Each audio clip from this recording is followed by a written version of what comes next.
Hey guys, welcome back to my channel. If you're new here, my name's Naomi Bailey. I help entrepreneurs and aspiring entrepreneurs build brands that actually convert customers.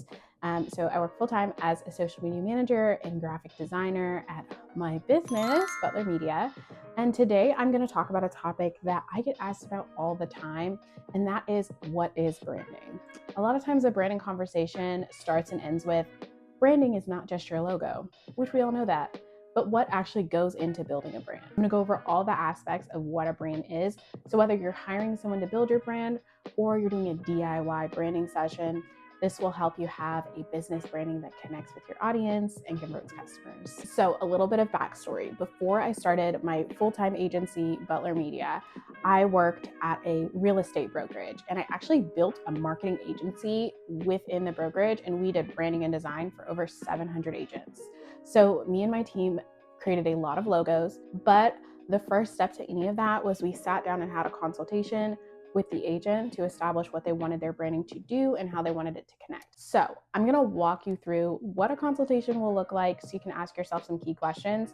As always, all the information will be linked in the description as well as the pinned comment, so you don't need to take too many notes. Number one is know your target audience. You want to not only know them, but deeply understand your target audience. So if you're thinking about branding or rebranding, start off with these questions. Number one, who am I trying to reach? Number two, what do they value? Number three, what motivates them to buy? Number four, where do they hang out online? And number five, what kind of vibe or aesthetic would connect with them most? If you skip this step, you might end up with a brand that looks nice but doesn't resonate with your audience, which is one of the number one reasons I see people coming to us to rebrand. Next, in the consultation process, we always ask where the client will be using their branding. To understand this step, you can just ask yourself some of these basic questions. Will you be using your logo for social media as a profile picture? Making sure you have a layout that's easy to see in a really small window is important for that. You want to have a layout that looks good on a website header, something that looks good on light and dark backgrounds. How will it look on merch, signage, business cards, all of those different things. This really comes into play when someone wants a mascot logo or illustrated logo that has a lot of different colors. We want to make sure we have versions that will work across all of the items that they want to use it on. You don't just want your branding to look nice, you also want it to be functional. Next, this is always a big conversation in our consultations, which is, what colors are you going to incorporate? Colors can be powerful tools of suggestion for your audience. Major companies use them all the time to try and elicit a certain response from their potential customers. So a common conversation piece is, I want to use my favorite color, and I'm all for that.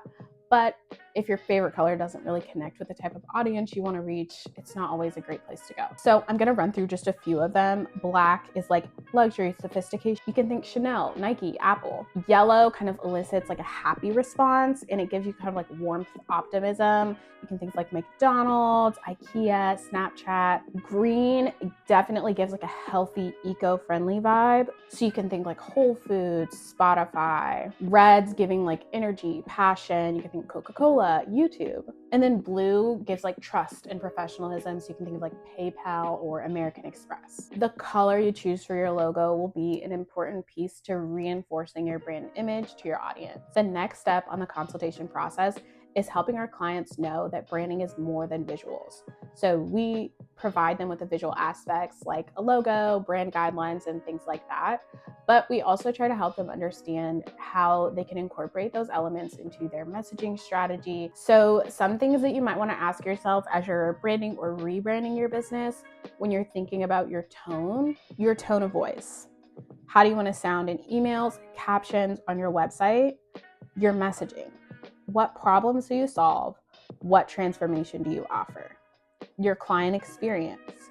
What is it like to actually work with you or buy from you? Your social proof. What are people saying about you? Tone and messaging can be a really fun aspect of branding. If you think of a brand like Duolingo, they tend to have a very funny, irreverent aspect to their branding, especially on social media. You can also think of somebody like Scrub Daddy, You can also think of somebody like Nike. When they put out a new commercial, it's often so inspiring that you feel like you have an emotional response to it. Next up, strong brands are rooted in solving problems. So identifying the problem that you solve for your audience and communicating that effectively is going to be one of the best things you can do for brand awareness and consistency. Here are a few common pain points that customers and clients might face that you can solve for them. Confusion. I don't know how to market my business. Overwhelm. There are too many options and I don't know where to start. Lack of time. I don't have time to do this myself. Lack of expertise. I'm not a designer, marketer, or copywriter. Fear of failure. I'm afraid to invest and not get results. When you understand your pain points, it's going to be easier to drive action with your marketing. And finally, here's the most powerful question I think you can ask when it comes to your branding. If you were an influential market leader, what would you want to be known for? So even if your business is a baby business, if you think of yourself as the leader of your industry, whether you're a real estate agent or you're running an online e-commerce business, if you were the leader in that area, what would you be known for? If you went on a podcast, what would you talk about? If you're giving a TED Talk, what would your main point be? Finding ways to weave that into your visual branding, messaging strategy, content, and client experience will not only help you engage with your audience in an authentic way, but it will allow your brand to be aligned with your mission and be absolutely magnetic for your clients and customers. So there you have it. You're ready to brand or rebrand your business with timeless visuals and a mission that makes sense for your business. You can check out our website for an entrepreneur's guide to marketing, which will walk you through all of these steps in a little bit more detail and give you more examples on how to identify pain points and other aspects of your business. And if you ever want to set up a branding consultation with us or our team, book a call on our website. We would love to talk with you.